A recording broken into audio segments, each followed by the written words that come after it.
You've probably heard this idea before, right? That Muslims worship the Prophet Muhammad. It's a misconception that's been around for a long, long time. But is there any truth to it at all? Well, to figure that out, we've got to go straight to the source, to the absolute core beliefs of Islam itself. So let's dive in.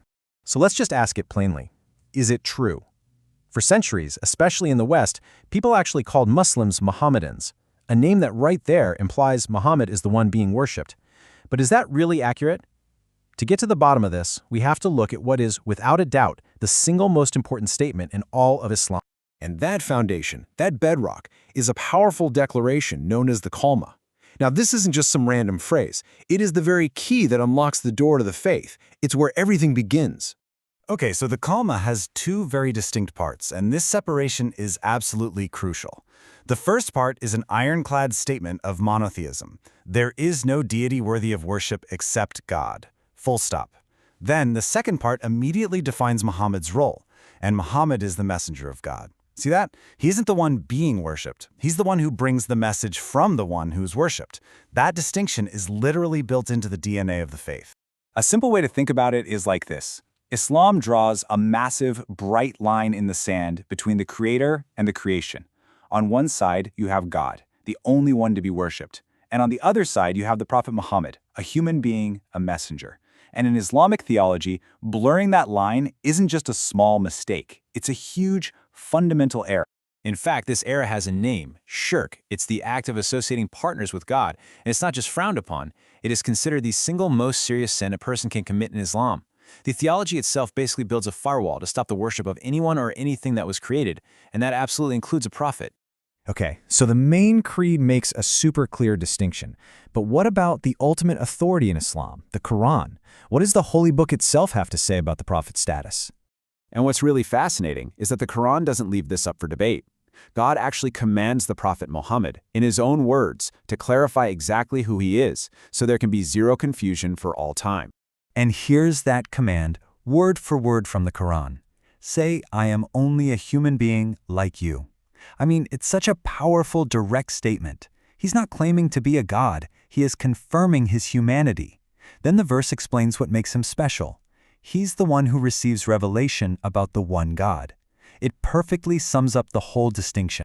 So let's be crystal clear. He was 100% human. He ate food, he drank water, he slept, he felt happy, he felt sad, just like any of us. In the Islamic view, he was the greatest human to ever live, but still, fundamentally human. His special gift wasn't his nature, but the divine message he was chosen to deliver. All right, so we have the creed and we have the Quran.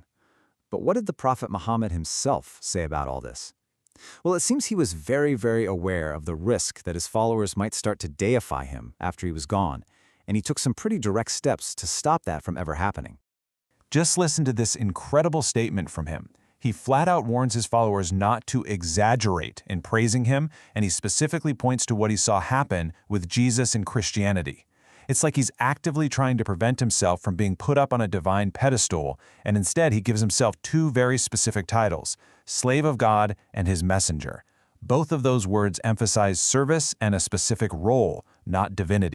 So this isn't some later interpretation by scholars. It is a direct command from the man himself. He drew a bright line in the sand and said, "You can respect me, you can honor me, you can love me, but you cannot worship me." But, words in a book are one thing. The real-world test of this belief came during a moment of unbelievable crisis and raw emotion, the day the Prophet Muhammad died. This is where theory met reality. So try to picture this scene. The man who had been the center of their entire universe for decades is suddenly gone. The grief is just crushing. People are in a state of absolute shock. Many just refuse to believe it's even possible. In fact, one of his most powerful companions, a man named Amr, is so distraught that he stands up and threatens to harm anyone who claims the prophet is dead. This just goes to show you how immense their love for him was. The idea of his death felt impossible. The whole community was right on the edge. And in that moment of chaos, the Prophet's closest friend, Abu Bakr, steps forward. He calms everyone down, and then he delivers this powerful, clarifying statement. Whoever worshipped Muhammad, let him know that Muhammad is dead. But whoever worships Allah, let him know that Allah is alive and he will never die. That was the moment that mattered. Right in the middle of this unimaginable grief, the community's leadership didn't let emotion take over. They immediately snapped the focus back to the core belief. This event cemented the principle forever. Love for the Prophet, no matter how intense, is not the same thing as worship of God.